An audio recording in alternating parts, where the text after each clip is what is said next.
Well, the UPS tentative deal preventing 340,000 people from hitting the picket line.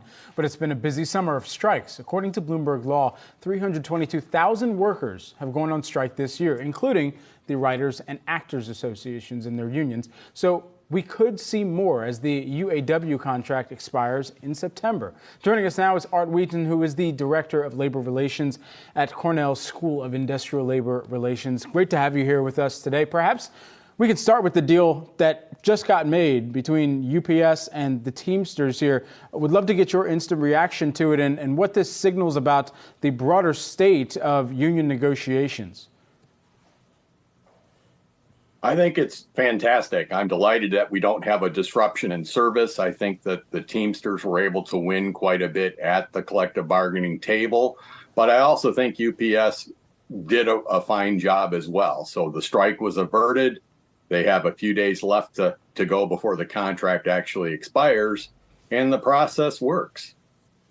Well, we have heard from other unions, not specifically on UPS, but just the strikes that are happening, is that there is a lot of unity among labor unions, whether it is in Hollywood, whether it is in Detroit, where we're having a UAW negotiation right now. I mean, can you talk to me about where you think the workers' leverage lies? We've been talking the last year about how workers have the leverage because of a tight labor market. Is that what's driving a lot of these strikes that we've been seeing play out?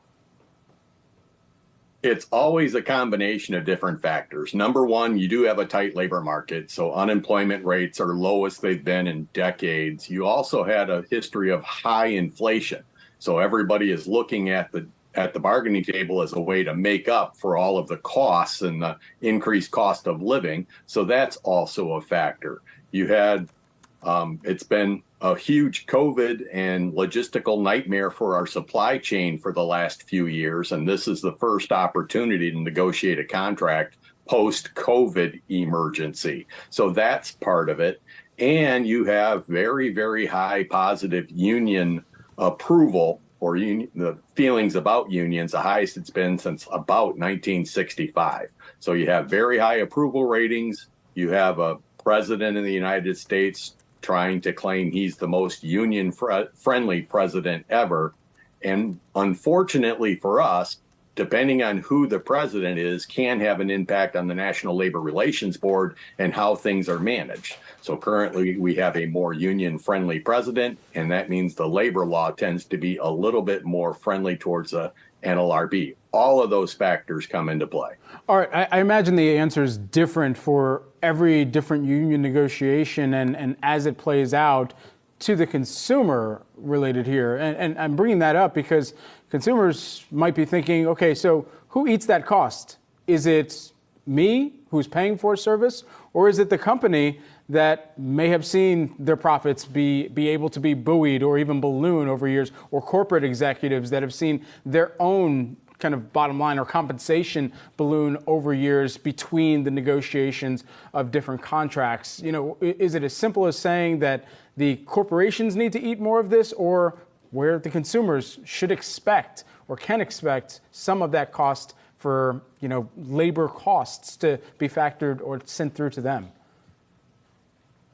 I think the consumer is very well aware that there's been inflation and some costs go up, and people think everyone deserves a decent wage. So, of course, there's going to be some cost sharing, but the part of it that you haven't mentioned is the increased revenue or increased productivity. So by having the labor deal done, you're not losing all of those customers, so you're gaining that back. And also, if you keep your workforce around longer, they will usually be more productive and know their jobs better and how they're doing it. You can increase on the productivity side as well. So it's not all pure cost. You do get gains by having a stable work environment, and you're not trying to desperately find new employees that don't know how to do the job as well. Art, wages and benefits certainly, you know, sort of top of mind in so many of these negotiations, but there's also, it appears, a common thread when you think about what's happening with, for example, the UAW negotiations, what's happening out in Hollywood with SAG-AFTRA and WGA. And it is about a change that is happening, a technological change. In the case of the car makers, it is about electric vehicles and what that means for job stability, what that means for future skills. Same thing in Hollywood. When you think about those particular issues, how strong is the hand of labor unions right now? It's strong in the hands of labor unions, at least on the part of the UAW, a little bit less so for Hollywood and for the writers and for the actors.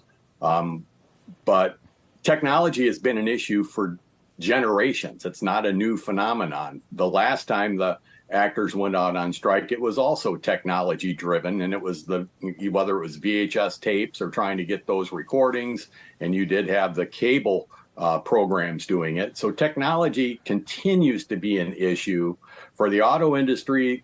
The problem the UAW is facing is that the transition to electric vehicles and the batteries that are the biggest cost for those electric vehicles are being made in joint ventures. So the UAW can't have a strike against the battery manufacturing component of it because it's not owned by General Motors or Ford. They're joint ventures. So by the nature of it being a joint venture makes it a more difficult time to bargain against the battery components. But there is a lot of strength for stopping the building of trucks and SUVs, which are in pretty short supply at the moment. Great insight and context there, Art Wheaton. I also haven't had to think about VHS videotapes in quite some time, so thanks for the trip down memory lane. Appreciate it here this afternoon. Thanks.